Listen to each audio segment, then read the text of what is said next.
Many people describe psychedelic experiences as profoundly meaningful, which can help them develop a sense of purpose of life and envisage an alternative to being stuck in a rut with alcohol. David Nutt. Welcome to Living at Your Finest podcast. I'm your host, Dr. Babs. I'm a triple board certified family, obesity, and lifestyle medicine physician, and I am the founder of Living at Your Finest Wellness, a holistic direct primary care practice. Did you know that 80% of lifestyle-related chronic diseases within our communities are preventable, with poor diet being the primary culprit? Now, contrary to what we thought, that it was our unfortunate genes, the good news is that we can make changes together to improve our health and quality of life. So that's what this podcast is all about. The Living at Your Finest podcast is devoted to helping families to live at their finest well-being using a holistic approach with a healthy lifestyle to nourish and flourish as a whole, vibrant, and healthy champion. So join me and my guests as we share transformational and sustainable skill sets from our health and wellness journey to support you and your families in achieving optimal well-being. Ready to live at your finest? Well, let's get to it. Hello. Greetings, Living at Your Finest health champions. Welcome back to another podcast show. Thank you for tuning in. I hope you are doing well.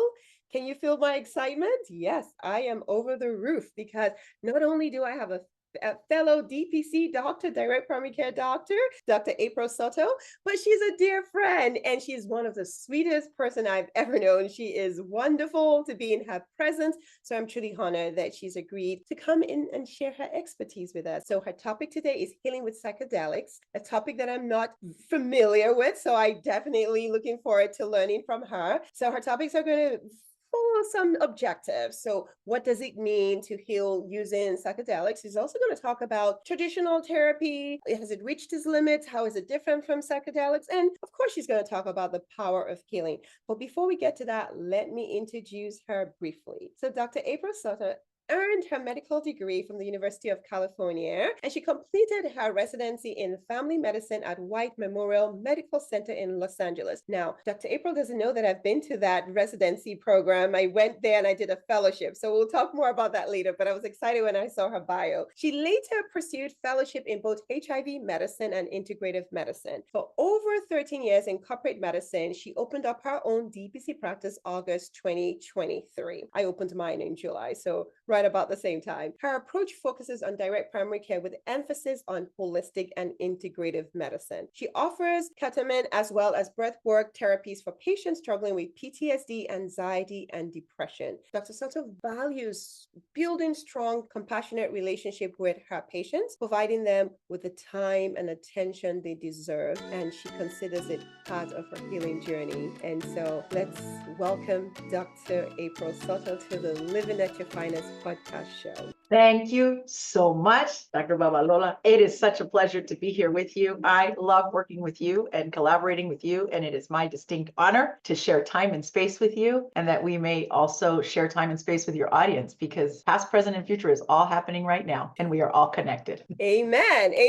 See, I told you you're going to love her. She's just on fire. So please share with us, where did this whole journey begin, with psychedelics, just wanting to be a doctor. I always like to ask people, I love stories. I love hearing the journey. So share with us, where did this joy, not just becoming a doctor, but one that is passionate about spending quality time and then diving into psychedelics? If you could please share with us. Of course, it's my pleasure. Yeah. So my story begins in the 1970s in Guatemala. I happen to be Puerto Rican descent, very proud being Boricua, but my parents were missionaries, Christian missionaries in Guatemala. And an earthquake happened in 1976, and I was 2 years old and my brother was a month old. And we grew up there because there was missionaries going to Central America to support the community. Now, I do think that missionary work can be a little bit ego and ethnocentric, believing that our faith is better than that of someone else. I struggle with that. However, I did find value in the fact that there was also clinics there and things like that. So I grew up going out to the villages in Guatemala, putting the syringes together for the dentists that would come from the US to do work in the community. I would translate. I was bagging the antibiotics when I was a kid. I was 15 years old, loving it. I loved going on the mission trips. Now, I did see a problem with it in that the missionaries would come, they'd go out for a week and then they'd leave, and then people had their tooth pulled, but then there was no. So at 15 I started seeing there's no continuity of care here. This is an issue. And I lived on a compound for missionaries, and beautiful, beautiful people. There is some trauma there, but trauma is my superpower in how I've decided to navigate it. There's a clinic on the compound still that's there. And so I was cleaning out the cupboards, getting things prepared for the beautiful Guatemalan. The community there is very lovely. And so I learned what medical care can do when there's access and no access. I grew up with the distinct benefit of having a severe chronic illness, asthma. It's severe. It's not a cute little airy-fairy in this particular body. I didn't think I would make it alive till this age. And so I remember seeing La Cruz Roja, the Red Cross, but there was no medicines there. And so our clinic did have some medicines there. And so I got the pleasure of, and the honor and the privilege of having some medical services, not all medical services, but I was able to have resilience and develop that ability to, I loved learning about medicine while also seeing that compassion is really a big part of the technology of medicine. And if there's no compassion there for ourselves or others, it falls flat for me. And so I wanted to become a doctor, but I didn't really believe that I could. And in my family, there was a lot of generational isms. And so I was told at a young age that a female wasn't good at things. And so I didn't believe I could do it. And so I went through college. I worked my way through. I'm grateful I was able to clean offices at night. I waitressed. I came here to the US at 18. I did most of my schooling there in Guatemala in a school for missionary kids. And I came here and I started working, and I worked a few jobs at a time going to school. So it took me a little longer, but I'm so thankful for that, because it turns out waitressing is not that different, or food serving is not that different than being a doctor. It's just, I say I'm a food server, just now I do it with rectal exams. You're absolutely right. It's about the experience, right? We got to take care of a lot of people at the same time. Yeah. And manage it. Yeah. And so I just started at a junior college, and I was like, well, maybe I'll become a dental hygienist, a physical therapist. Oh, those programs are impacted. And then I'm grateful I had an ex-boyfriend who he was like, why don't you think about this doctor thing? And I'm really thankful to him, because I was like, okay. So I go to the library, checked out books to see about it, and I worked my way through. It took me a little longer, but that's okay, because time is really relative. And so when I went to UCSF, University of California, San Francisco, and then I got to come to the City of Angels, which angels are very important in my life, in a very spiritual way that's different than perhaps the religious way that I grew up with. They're very empowering beings rather than the disempowerment that can happen sometimes with religion and religious trauma. And so I got to do my family medicine residency in East LA, which was fantastic, because it was not an easy place to train, which is perfect because I needed to train. And then I went up the street to USC to learn HIV medicine, and I'd work on Skid Row, and that was very, very powerful and empowering. And the patients are really, everybody teaches us something. And then I went to corporate medicine, and I just started seeing that I'm grateful for Western medicine. We do a lot of things well, particularly trauma care. I just started noticing that something it was sitting flat. And for this own body, I did all the things in Western medicine. I did immunotherapy. I did all the things. I was seeing major world-renowned specialists for pulmonology at UCSF, and they would look at me and be like, you are brave for being a med student with your degree of asthma. And I was like, well, thank you, but I got to live an authentic life. And so here I go. And if I die as a med student, then I die as a med student following my dreams. And so Western medicine and I'm grateful for it, but it's really, and I'm thankful for that. Without albuterol, I would not be alive in this earthly form. I wouldn't. And yet there was so much more. And so I have always been interested in alternative. I've always been interested, probably you too, right? Where you've always been interested in that for your own body as well. Absolutely. That's the primary reason I got into the same thing, the holistic and integrative care. Absolutely. Yeah.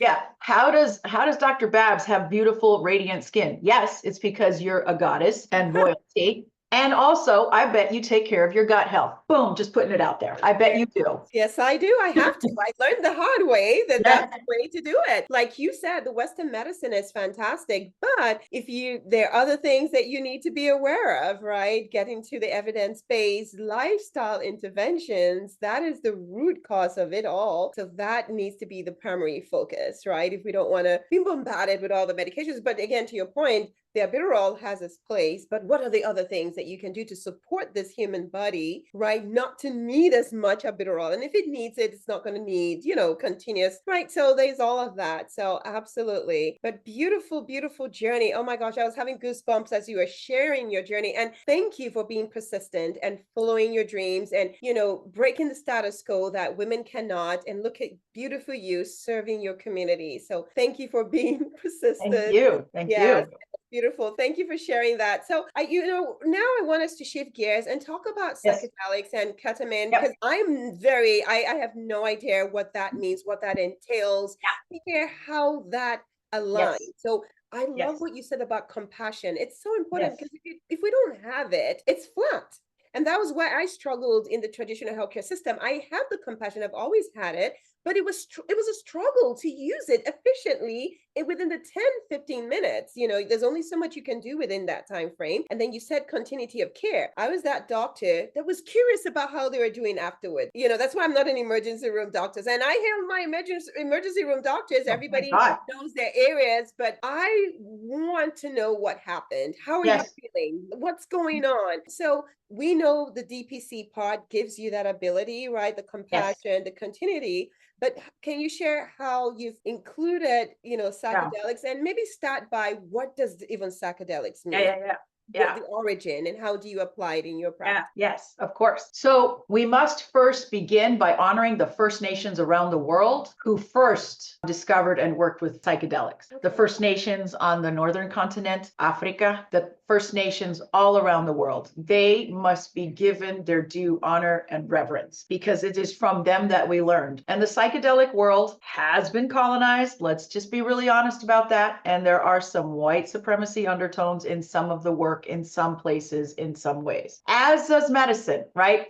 There is colonization. The idea that the doctor needs to work themselves literally to death. That's colonization. And us taking care of ourselves and us resting, that is resistance. Rest is resistance. And so I just want to honor all the First Nations first. So psychedelic refers to a substance or a compound that can change our mood, our awareness, our sensorium, our state of consciousness. Right now, we are in an ordinary state of consciousness. A non-ordinary state of consciousness is a place that can be likened to a dreamlike state. And in that dreamlike state is where we are very likely to connect to our own inner healer. The premise of psychedelic work, actually the premise of all my work, and I'm quite certain it's yours too, is that we practice the healing arts, no doubt, but I am a healer of this. And I facilitate and witness, and you facilitate and witness our patients to connect to their own inner healer.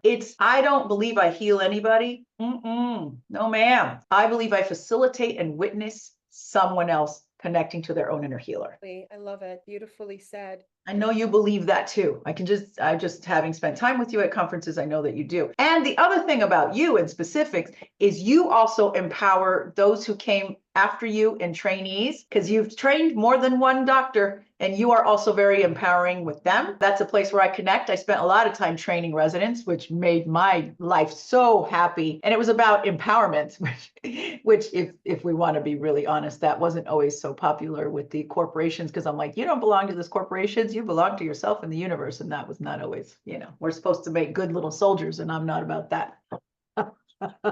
And neither are you. So thank you so much for sharing that. And that was, I love it. Yeah, because we're facilitators, right? We have the skill set. But again, that's why it's collaborative too, right? What we do is collaborative, because we bring the idea, we empower, we educate. And that's why it's important with DPC, because if you don't have enough time to provide the education, then what's the easy do? Just throw a tablet without even doing due diligence. You're just hearing the symptoms and you're not knowing the source. And so that's where, as DPC doctors, direct primary care doctors, we have the time to pay attention to what is needed and educate and equip our patients so that they can do the journey, they can do the work, and we love That's to right. work alongside them. So I love what you've mentioned. Now, can you share a little bit about breath work? I mean, Yeah, what does that look sure. like in your practice? You have a beautiful community that you serve. Can you share with us what that looks like? Yeah, I sure. mentioned that, talk therapy has it reached its limits. Mhm. Can you tie that in together? Sure. Definitely would like to hear what that looks like in your practice. Yeah, sure. And I can also complete the idea of psychedelic in that there's different ways to reach that non-ordinary state of consciousness. We Okay. can do that through breath work. We can do that through ketamine, through MDMA, which is not yet legal, but I'm trained in it. We can do it. There's various psychedelics. We can do it through running, through meditation, through sex, through childbirth, through being with your children. We can we've all been in non-ordinary state of consciousness. We all have been there. It's just about different tools to reach that.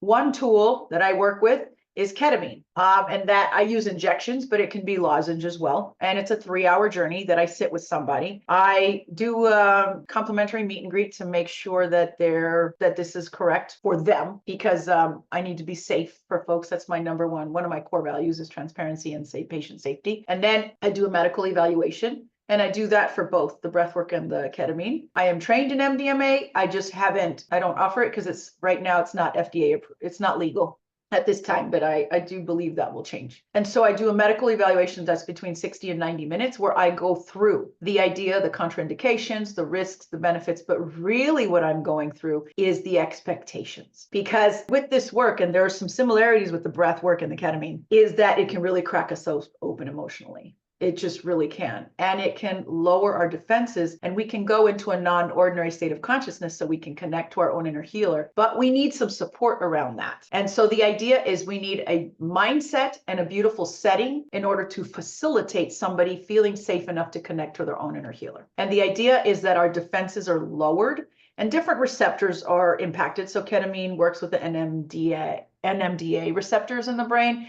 And so we have excitatory, inhibitory neurons, and it can work with that in a beautiful balance. And of course, it's not fully all understood, right? Much of what happens in the world, we don't have answers for. And so it's still a little bit of the Wild West in terms of we don't know exactly all the mechanisms by which ketamine works. We don't maybe know exactly all the mechanisms by which breath work works. We just know that it can work in some instances with some folks in some situations. And then the idea is that these journeys are going to be different. Each journey is going to be different, even in the same person. And so I do the medical evaluation. I have them just be really clear and present about what they can expect, how I'm going to keep their body safe during that time. If they want me to touch their shoulder, I will. If they want me to hold their hand, I will. But I'm very clear about consent around touch while somebody is in a non-ordinary state of consciousness, so that they could, because many of us have not always felt safe with our bodily earthly forms. And so I'm really particular about making sure I consent around that, and that I will only touch their body if it's a safety issue to help them get up and go to the bathroom,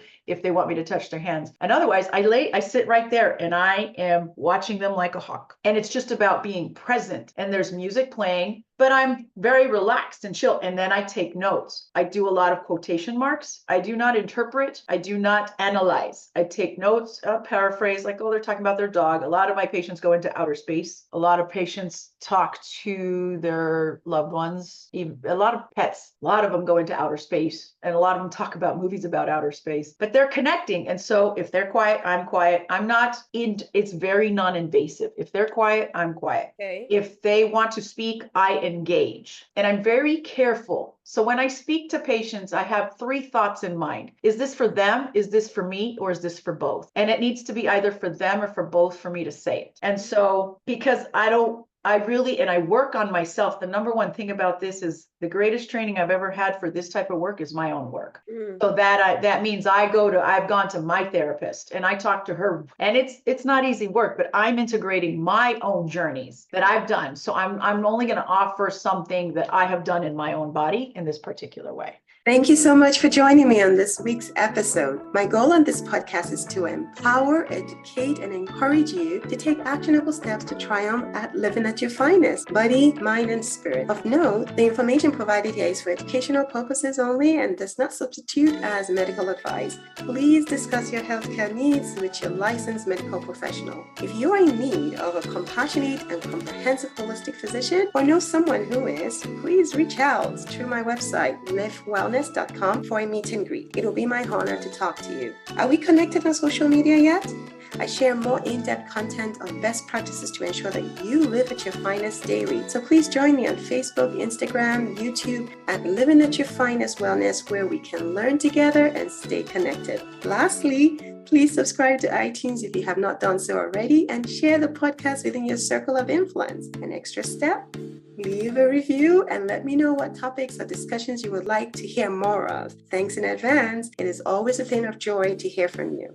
Now, let's get back to today's episode. Of course. What questions, and then there's more to share, but what questions have come up for you at this time? Yeah, oh my goodness, a lot of questions, and just fascinated about just the work that you do and how detailed you are, laying out the expectation and being very clear about the outcome. So thank you for sharing that with me. And I feel like I'm in your room, in your practice, going through it just the way you explained it. It was so beautifully explained. So I guess what has come up for me is hypnotherapy, because I Yes. am somebody that is hypnosis. I guess that's what it's called. Yes. How is that different from psychedelics? I love that you said, the unconscious, there's several ways we can tap into it. Yeah. Birth, sexual encounter. You talked about so many other things that can get us there. So Right. it was mind blowing for me, but I was curious about Yes. hypnosis. How is it That's right. different? Can you share something Yeah. about? Yeah, let's talk about that, because hypnotherapy and hypnosis is a beautiful way to also enter into a non-ordinary state of consciousness. And so the difference is going to be is that hypnosis is going to be a little bit more directive, and these journeys are going to be less directive. Now, I will give a caveat that I felt so grateful I got to sit for a colleague, another beautiful physician who came a couple weeks ago for a journey. They had their therapist record a 5-minute guided imagery video. And so that was played. And then after that, I played the music. So there was a bit of directiveness, like this is somebody, and so that they have a really great relationship with, and they've been working with that therapist. And so that there was some directiveness there, but it was 5 minutes.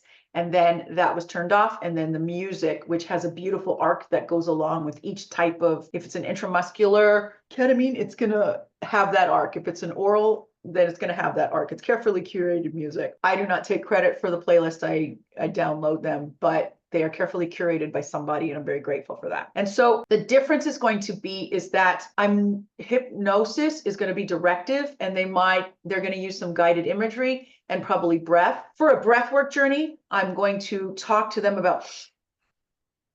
Okay. All right. Very good. Awesome. And that's just the particular type of breath work that I use, but I also use other different types of breath work where I sit with folks, and at the beginning of a journey, at the beginning of a visit, when you hear that noise, you're going to inhale. When you hear that noise, you're going to exhale. I do that quite a bit with my clients, my patients. So there's different kinds of breath work. The deep inhale, you do that long enough, that can shoot us into a non-ordinary state of consciousness. And the way that I think of it is I think of it as with ketamine is that we have something called, there's a school of thought. There's many schools of thought. This one aligns with me. We have something called a default mode network. It's the way that we've always thought, the grooves in our brain, the hamster wheel in our being. And it's sometimes hard to get out of that with just talk therapy. And if we have trauma, reliving that trauma in an ordinary state with all our defenses up is not always so helpful. So when patients come to me and say, I need to work with PTSD trauma, I actually don't require them to retell me the story. Got it. I don't require that if they want to share. And that's why I need to take care of myself. because I'm going to be holding that. And I'm holding that Mhm. information and not sharing it. And why can I do that? Because I've held my own and I have a therapist who's held mine. Now we clear that after, but I cannot facilitate somebody going to a place I have not been. And so I have turned over every stone. I have sat with my own shadow, and I now feel that my trauma is my superpower. I do not have to be grateful for what happened to me. I am grateful for the resilience and the empowerment and the help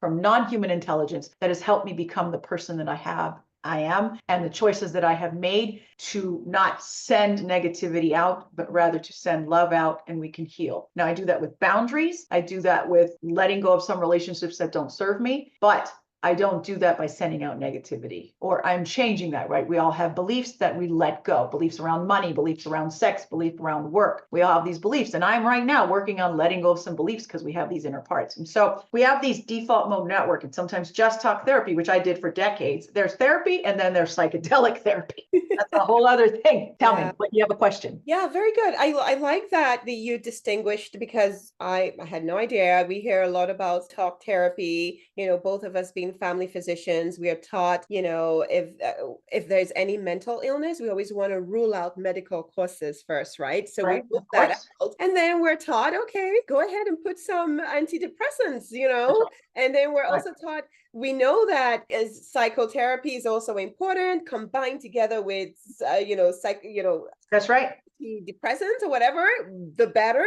But now we weren't taught in school all the Ooh, other things, ooh, right? So now ooh. we see the power of all the other That's right. aspects. And that, I mean, there is a place for medications. Of course. We Of done all course the there other is. work Of first, course right? there is. But I Yes. like that you've emphasized, the psychedelics and, the fact that the talk therapy, depending on where you are, that might not, because you said you did it for many years and that didn't Yeah. work. So people need to understand the differences Mhm. and figure out what will work best. And you have to, of course, work with an Mhm. expert because not Mhm. everybody's an expert, like Dr. April Soto has mentioned.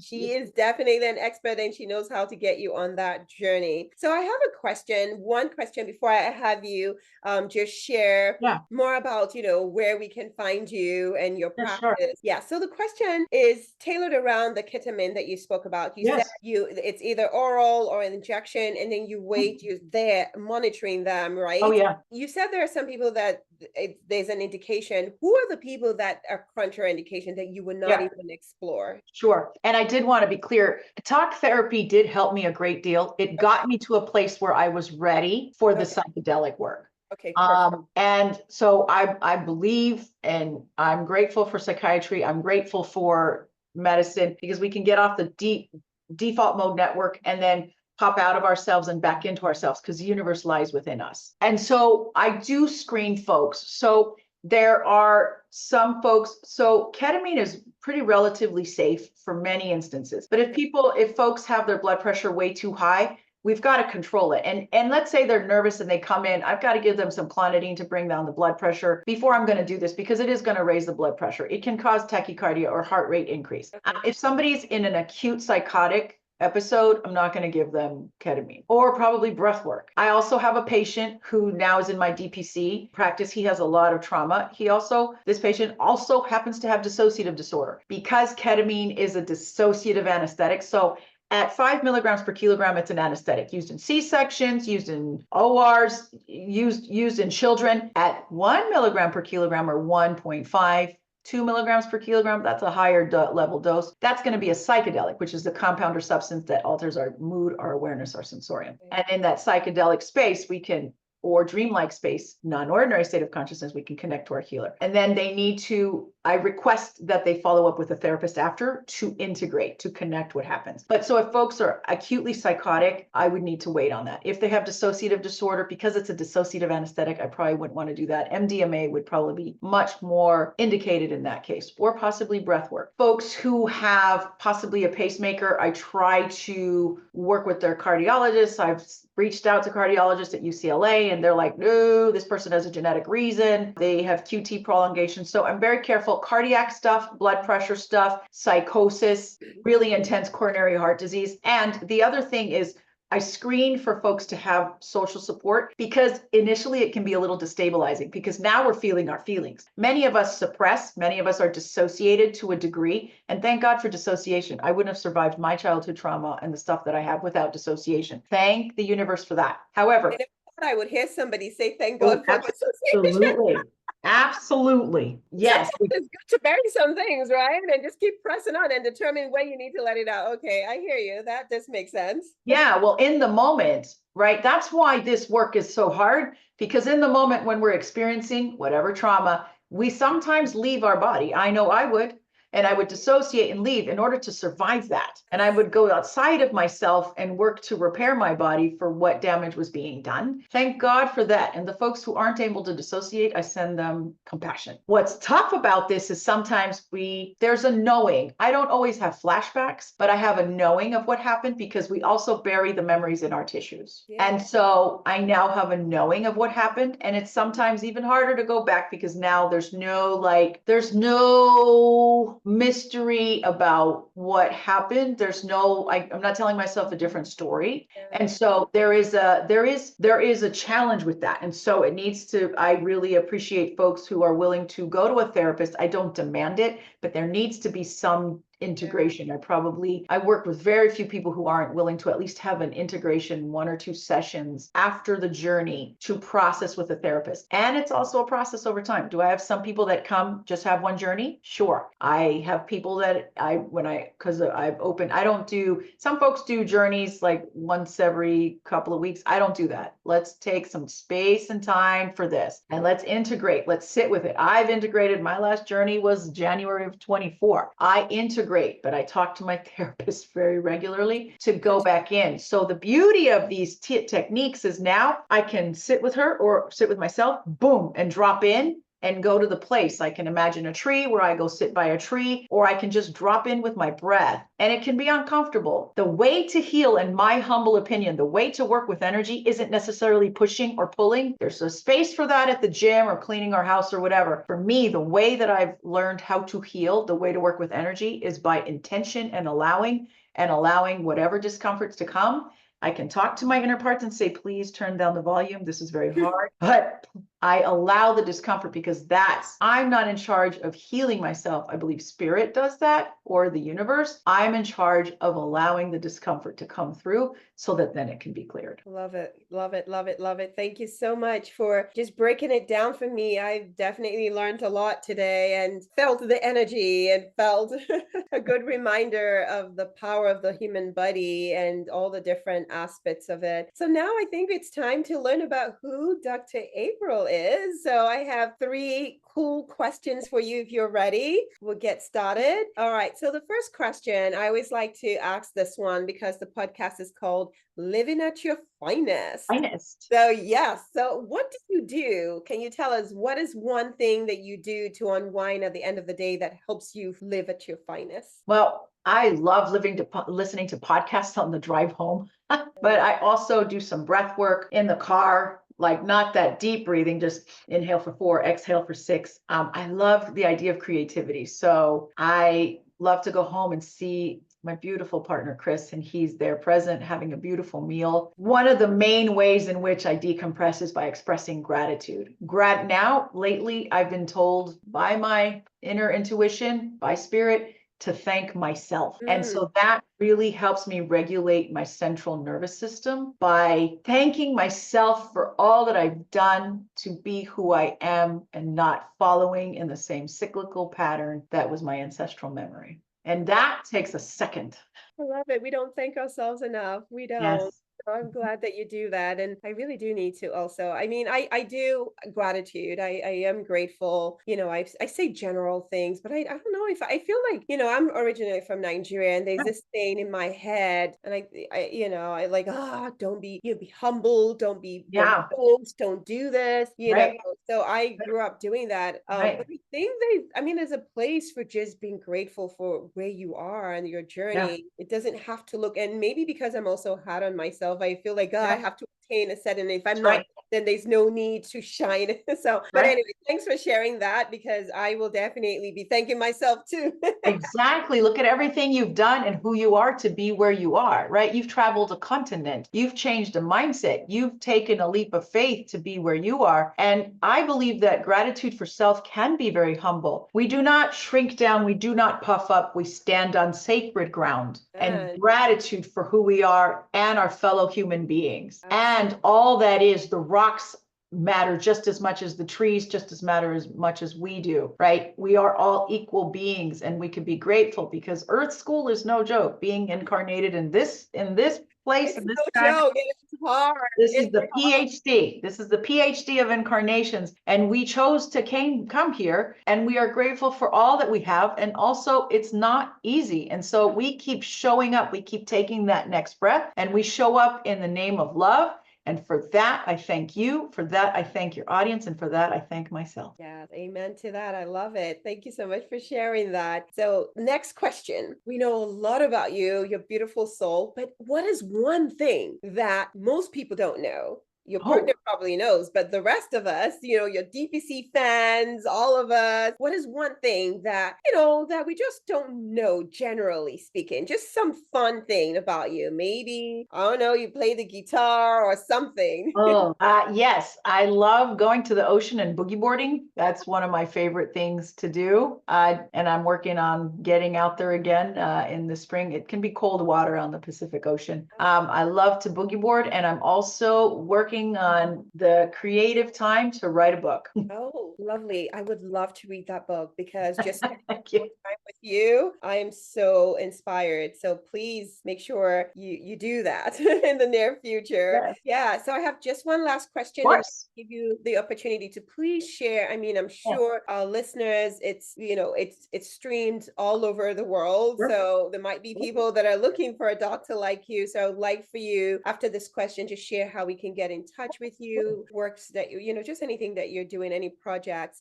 All right. So this last question, it's all about if you have like a favorite song or a favorite movie or a favorite affirmation, any of those three. If you have a favorite one, I just need you to pick out of those three and then Yeah. tell us what it is. Yeah. So I say this a lot to myself because I used to have a negative self-talk. The idea that my value is based on my productivity, the idea that my value was based on who I was pleasing around me, and that that I sought external sources of validation. I had all that, and that can come from trauma. But so now, even if I made a mistake, even if I made a faux pas or something like that, I say to myself, I love myself, I approve of myself, I am safe in this world, the universe has my back. And then I kiss my body and I say, I love myself. I am so grateful for being here. And thank you, dear body. And thank you, dear self, for all that you have done to be here. So those are my affirmations. And if I have nothing else to say, I just say, I love myself. Oh, I love myself. I love myself. You give yourself a nice, beautiful hug. I That's always right. say, I deserve to live at my finest well-being with a nice Yes. hug. All Kissing right. our hands and kissing ourselves because this earthly form, we're here to take care of this human. Yeah, yeah, absolutely. Well, thank you for all that impactful words and, nuggets and wisdom. Please share with the audience how we can stay in touch with you, websites, all the ways that we can connect. I am going to put all your information in the Thank show you. notes so people will know how to reach out, but just share with us. And then any parting words that you have, and then we'll close out. Yes, thank you. So Instagram is Lalim Health, and Lalim is an acronym for Love and Light Integrative Medicine, LALIM. Love and Light Integrative Medicine, Lalim Health. Facebook, April Soto MD. TikTok, Lalim Health. And my website is www.lalimhealth.com, LALIM health.com. And that's where you can find me. And some parting words, I have some. Okay. May you be blessed. May you know how loved you are. May you know how special you are. May you know that you are a reflection of love and light, and there is no one else like you. May you have ease of breath and ease of life. Amen. Thank you. Well received. Well received. Thank you again, Dr. Soto. This has been amazing. Thank you, Love Dr. you, dear. Babalola. Love you so much. Love you All right. too. So, to our listeners, and Yes. I mean, you guys must have just been as blessed as I have been. Thank you so much for hanging in to the very end. I know that this episode has touched me in so many ways, and we've heard so many things today. We need to love ourselves. We need to be mindful of the psychedelics and its role, right? It's integrative. So, definitely, with everything that you've heard and you've observed, we want you to use your hands to put it into action, right? It's action is where the work begins. So to all of you, thank you so much. Remember that you deserve to live at your finest because you are worth it. Until next episode, take care and God bless.